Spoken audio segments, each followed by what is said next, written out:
Welcome to another episode of My Weird Prompts, an AI-generated podcast featuring the random prompts of Daniel Rosehill as answered by a revolving cast of friendly AI characters.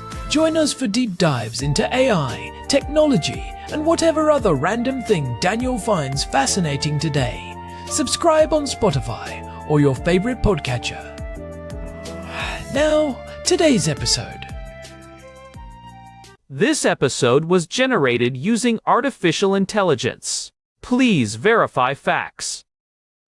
Hello there, Herman and Corn. We've talked on this podcast about some of the intriguing questions and topics of the shadow world of intelligence because it touches upon so many things that we find interesting about technology, like encryption, privacy, and it's kind of, I guess, some of the most serious applications for it that are out there. We talked about satellites before, satellite intelligence, satellite imaging, particularly remote sensing, and how different countries operate satellite networks for this purpose. I mentioned that I was sort of looking at it in the Iran-Israel war context last year. It was fascinating to see so many different people offering these, very interesting interpretations based upon what they saw on the ground and from the same geo coordinates, and learning as well about some of the limitations around that certain countries have.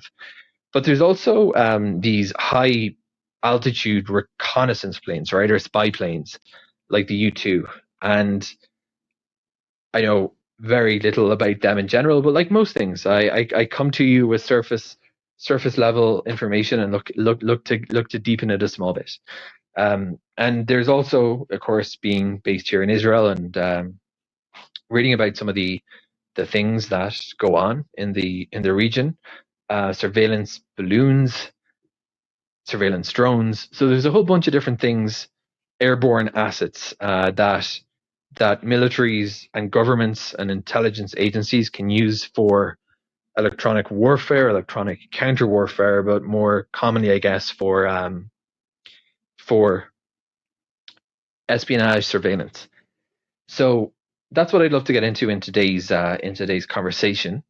Why are spy planes used? If a country, we can take the US as an example, because you'd have to be a pretty significant player to operate a satellite fleet. If you do have that at your disposal, what motivates a country then to operate surveillance flights or to deploy a balloon or a drone? And who does it? Are there just a bunch of surveillance planes kind of flying out there all over the world all the time, people spying on one another? Or are there kind of a few big dogs in the field? And drones, they're pretty crazy and they're everywhere in the news now. What are the various calculations and which one is the most deployed as we move through 2026? Herman and Corn, let's talk about surveillance and the different types it takes when it comes from the air. Hey everyone, welcome back to My Weird Prompts. We are coming to you from a somewhat chilly morning here in Jerusalem.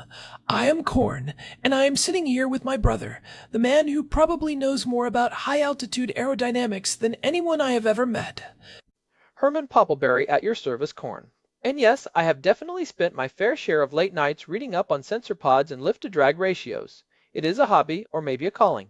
Well, it is a calling that fits perfectly with the prompt our housemate Daniel sent over this morning. He was listening to some of our previous discussions, like when we talked about satellite intelligence back in episode 2A8, and he had a really insightful question. He basically wanted to know why, in an age where we have constellations of satellites that can see a license plate from space, we are still using high-altitude planes, surveillance balloons, and drones. It is such a great question because on the surface, it seems almost redundant. Why risk a pilot or a multi-million-dollar drone in someone else's airspace if you can just look down from the safety of orbit? But as we will get into today, the physics and the politics of surveillance are a lot more complicated than just having a camera in the sky. Exactly. Daniel was curious about the specific motivations and the calculations that go into choosing one of these airborne assets over another. And honestly, it is a topic that feels particularly relevant given some of the headlines we have seen over the last few years. So, today we are diving into the world of reconnaissance planes, the return of the surveillance balloon, and the ever-evolving role of drones in intelligence gathering.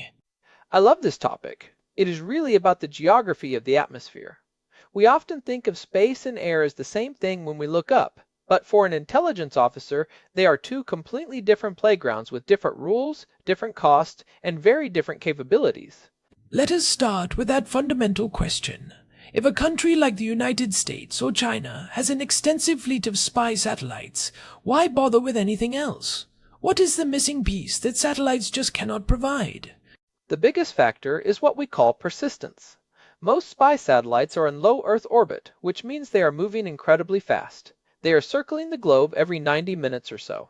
If you are a commander on the ground and you want to watch a specific building or a troop movement in real time, that satellite is only going to be over your target for a few minutes at a time before it disappears over the horizon. You have to wait for the next pass, which might be hours or even days away depending on the orbit. Right, and even with a large constellation, you are essentially getting snapshots. It is like trying to understand a movie by looking at 5 random frames. Exactly. Now, you do have geostationary satellites that stay over one spot, but those are 35,000 kilometers away. At that distance, you can get great weather data or signals intelligence, but getting high-resolution optical imagery is incredibly difficult. That is where airborne assets come in. A drone or a plane can loiter. They can stay over a target for 12, 24, or even 48 hours straight. They provide a live feed. So it is the difference between a high-speed flyby and a fixed security camera. But there is also the resolution issue, right?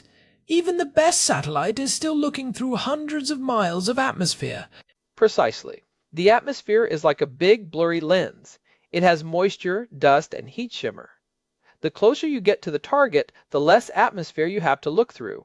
A high-altitude reconnaissance plane like the U-2 is flying at 70,000 feet. That is about 21 kilometers up. A satellite is at least 200 kilometers up. That tenfold difference in distance means you can get much finer detail with smaller, lighter cameras. Plus, you have the slant range advantage. A plane can look at a target from the side, which gives you a three-dimensional perspective that a top-down satellite often misses. That makes sense. But then we have the classic U-2. It is a design from the 1950s. I think many people would be surprised to learn that it is still a primary asset for the United States in early 2026. Why has it not been fully replaced by drones or satellites yet? The U-2 is a fascinating beast. It is often called the Dragon Lady, and it is notoriously difficult to fly. But the reason it is still around is its versatility. It is basically a giant high-altitude glider with a massive sensor bay. Because it is a manned aircraft, you can swap out the sensors for every mission.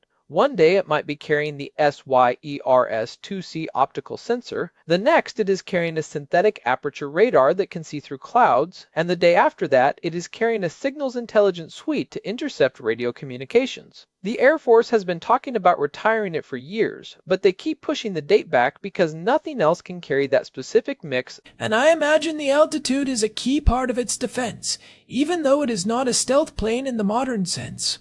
Right. At 70,000 feet, you are above most of the weather and above the effective ceiling of many older surface-to-air missiles. Of course, as we know from history, it is not invincible. But it occupies this sweet spot where it can see for hundreds of miles in every direction.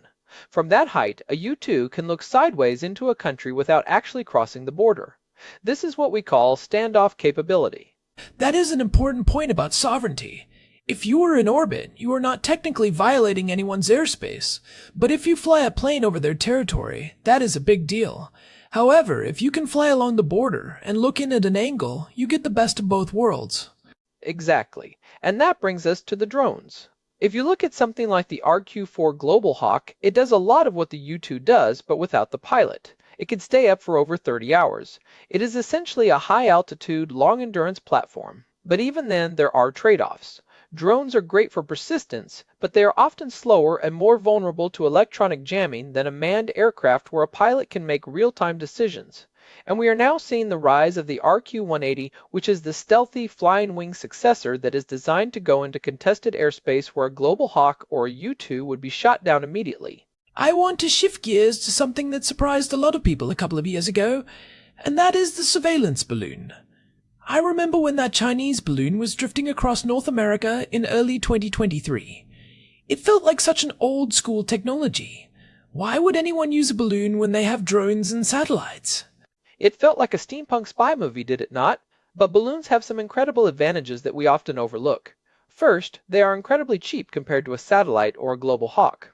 Second, they can loiter even better than a drone. A balloon can sit in a particular layer of the stratosphere and just hover for weeks. But you cannot really steer a balloon, can you? You are at the mercy of the wind. That is the common misconception. Modern high-altitude balloons are actually quite steerable. They do not have engines, but they can change their altitude to find wind currents moving in different directions. By moving up or down a few thousand feet, they can essentially navigate. It is like a sailing ship in the sky. Companies like Raven Aerostar have perfected this.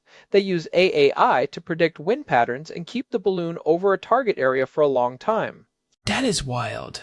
So they use the different layers of the atmosphere, like a series of conveyor belts moving in different directions. Exactly. And because they move so slowly, they can collect much more data. If you are trying to intercept low-power radio signals or Wi-Fi signals, a satellite is moving too fast to catch much. A balloon just sits there and soaks it all up. Plus, they are made of plastic and fabric, which makes them very hard for traditional radars to track because they have a very small radar cross-section. It is the ultimate low and slow approach, but there is a risk, as we saw. Once they are spotted, they are pretty easy to shoot down if you are willing to send up a fighter jet. True, but for the cost of one F-22 missile, you could probably launch 100 balloons. It is an asymmetric calculation. If you send up enough of them, some are bound to get through and collect useful data. So we have planes for versatility and speed, drones for long-term persistence, and balloons for low-cost, ultra-persistent signals intelligence. Who are the big players here? Obviously the United States and China, but I know Israel is a huge player in the drone space specifically. Oh, absolutely. Being here in Jerusalem, we see the results of that expertise all the time. Israel is a world leader in unmanned aerial vehicles, or UAVs. They were really the ones who pioneered the use of drones for real-time battlefield surveillance back in the 1980s. Companies like Israel Aerospace Industries and Elbit Systems produce drones like the Heron TP, also known as the A-10, and the Hermes 900, which are used by dozens of countries. And their focus seems to be more on tactical and medium-altitude intelligence, right? Not necessarily the 70,000-foot stuff, but the kind of drones that can watch a specific border or a specific convoy. Right. They specialize in what we call MALE drones, which stands for Medium Altitude Long Endurance. These are the workhorses of modern intelligence. They are not as high up as a U-2, usually around 30,000 feet, but they can carry incredibly sophisticated sensors. We are talking about cameras that can see in the dark, through smoke, and can even detect changes in the soil that might indicate a buried explosive. It is interesting how the choice of asset depends so much on the specific goal. If you want to know if a country is building a new nuclear silo, a satellite is perfect. If you want to know what a specific group of people is saying in a specific house, you probably want a drone or a balloon. And if you want to respond quickly to a sudden crisis where you do not have satellite coverage, you send in the planes. There is also the element of electronic warfare. Drones and planes can carry active jammers. They can not only listen, but also interfere with the enemy's communications. A satellite is way too far away to be effective at that kind of tactical jamming. I am curious about the signals intelligence side of this. We talked about this a bit in episode 207 when we discussed open source intelligence and how it is changing things. But when it comes to classified collection, how much of it is actually images versus just listening to electronic noise? These days, the electronic noise is arguably more important. Every radar, every cell phone, every radio, and every encrypted data link gives off a signature. If you have a plane or a drone close enough, you can map out an entire country's air defense network just by listening to their radars. You can see how they talk to each other. This is what we call SIGINT, or signals intelligence.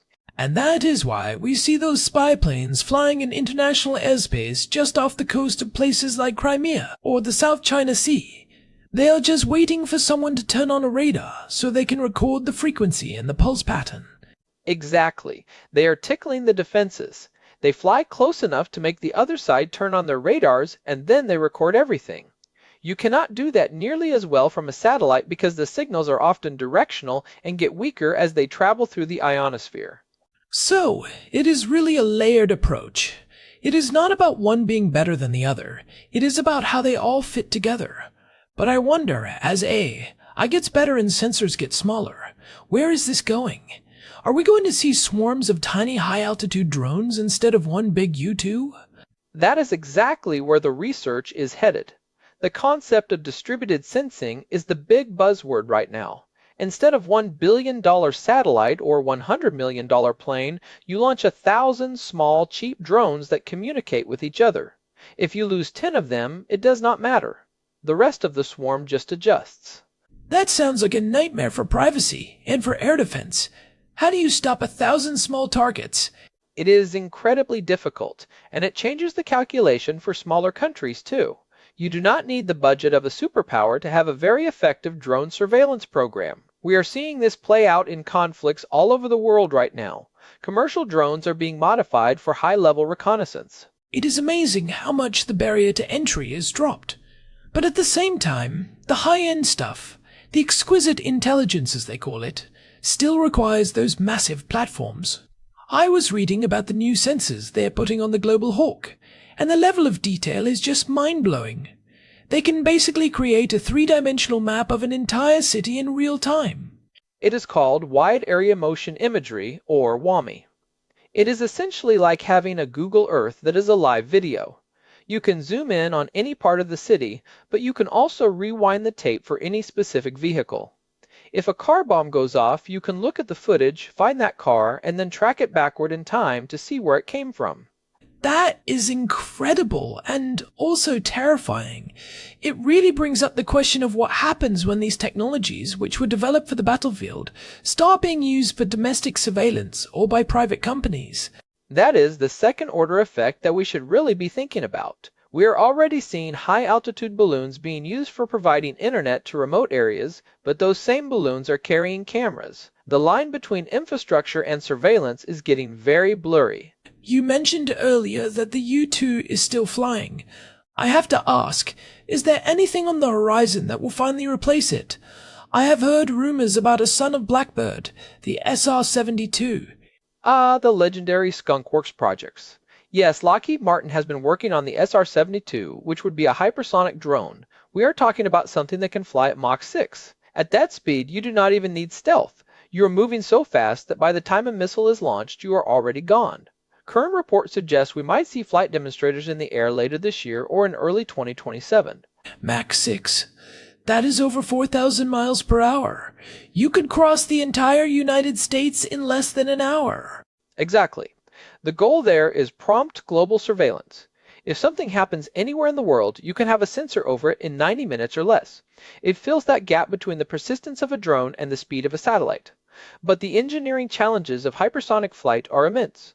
The heat alone is enough to melt most conventional materials. It is like we are moving in two directions at once. On one hand, we have the low and slow balloons and gliders that stay up for weeks. On the other hand, we have these hypersonic monsters that are designed to get in and out before anyone even knows they were there. And in the middle, you have the workhorse drones and the classic manned planes. It is all about the revisit rate. How quickly can you get a set of eyes back on a target? If you have a hypersonic drone, your revisit rate is incredibly high. If you have a balloon, your revisit rate is basically zero because you never left. I think one of the things Daniel was asking about was the calculations behind these choices. If you are a mission commander, what is the first question you ask? The first question is always, what is the threat environment? If the enemy has advanced S-400 surface-to-air missiles, you are not sending in a slow drone or a U-2. You are using a stealthy asset like the RQ-180 or a satellite. If you are operating in a place where the enemy only has shoulder-fired missiles, a medium-altitude drone is perfect because it is cheap and persistent. And the second question is probably, what kind of data do I need? Right. If you need to hear what is being said on a specific radio frequency, you need to be close. If you just need to see if the hangars at an airbase are open, a satellite is fine. There is also the cost factor. Fuel for a U-2 is expensive. Replacing a crashed Global Hawk is incredibly expensive. Launching a balloon is basically pocket change for a major military. It is a fascinating ecosystem. It is not about one being better than the other. It is about how they all fit together. And it is a job that is constantly changing as the technology on the other side gets better at hiding. That is the cat and mouse game. We develop a better camera, they develop better camouflage. We develop a drone that can stay up for 2 days, they develop an electronic jammer that cuts the data link. It never ends. You know, we should probably talk a bit about the legal side of this. We mentioned airspace versus outer space. There is no international law that says you cannot take a picture of a country from a satellite. But the moment you enter their sovereign airspace, which generally goes up to about 60,000 feet, you are technically committing an act of aggression if you do not have permission. That is why the U-2 flies at 70,000 feet. It is in this weird legal gray area. It is above most controlled airspace, but it is not in space. Many countries argue that their sovereignty extends as high as a plane can fly, but as we see with the balloons, if they are at 80,000 or 100,000 feet, it is even harder to define where the border ends. It is the Wild West of the upper atmosphere, and as more countries get the ability to reach those altitudes, those legal arguments are going to get a lot more heated. Definitely. We are seeing more and more intercepts where one country's fighter jets fly dangerously close to another country's spy planes in international airspace. It is a very tense way to gather information. It really is. It is a high-stakes game played out in the thin air of the stratosphere. I think we have covered a lot of ground here, from the Dragon Lady to the steerable balloons. It is clear that despite our amazing satellites, the air is still a vital place for intelligence. It really is. And I think the big takeaway is that as much as we love the high-tech solutions, sometimes the best way to see what is happening is just to get as close as you can and stay there as long as you can, whether that is a pilot in a pressurized suit or a bunch of helium in a plastic bag. Well, Herman, as always, your deep dive into the technicalities has been eye-opening. I think Daniel is going to be pretty happy with this exploration. It definitely adds a lot of layers to our previous conversations about intelligence. I hope so. It is such a dynamic field. Every time I think I have a handle on it, some new black project gets declassified or some new use for an old technology pops up. That is the beauty of it, I guess. There is always something new to learn. And speaking of learning, if you are listening to this and you found it interesting, we would really appreciate it if you could leave us a review on your podcast app or on Spotify. It genuinely helps other curious people find the show. It really does. We love seeing those reviews come in. And if you have your own weird prompts or questions about the world of tech and intelligence, you can always reach out to us. You can find all our past episodes, including the ones we mentioned today, on our website at myweirdprompts.com. We have also got a contact form there if you want to get in touch. We are also available on Spotify, where you can follow us to get every new episode as soon as it drops. This has been a lot of fun, Corn. I think I'm going to go see if I can find any more info on those hypersonic drone prototypes. Of course you are. Just do not stay up too late. We have another prompt to tackle tomorrow. Thanks for listening, everyone. This has been My Weird Prompts. Until next time, stay curious. So, before we wrap up, Herman, I was thinking about that near space layer again. You know, that area between 20 and 100 kilometers. It is too high for most planes and too low for satellites. Is that the next big frontier? Oh, absolutely. That is where the high-altitude pseudo-satellites, or HAPS, come in. These are solar-powered drones or balloons that are designed to stay up for months at a time. They basically act like satellites, but at a fraction of the cost. So, we are essentially building a new shell of infrastructure around the planet, just below orbit. Exactly. It is a crowded sky, Corn, and it is only getting more crowded. Well, on that note, let us head back inside. I think I hear Daniel calling about breakfast. Hope it is. Shakshuka today. We can only hope. Thanks again for listening, everyone. We will catch you in the next episode. Goodbye. Bye. And one last thing, just to really drive home the point about specificity that we like to get into. When we talk about the U-2's sensors, we are not just talking about good cameras. We are talking about things like the Iris 2, which is a massive panoramic camera that uses actual film. Even in 2026, sometimes physical film still provides a dynamic range that digital sensors struggle to match at those altitudes.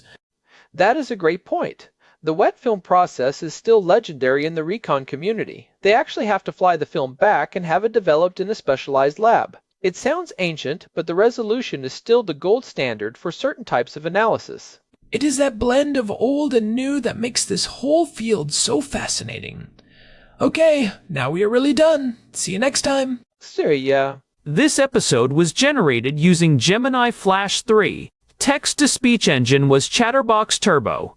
Thanks for listening to another episode of My Weird Prompts, an AI-generated podcast featuring Daniel Rosehill's AI prompts, as answered by a revolving cast of friendly AI characters including me, Cornelius the Sloth. Subscribe on Spotify or visit myweirdprompts.com.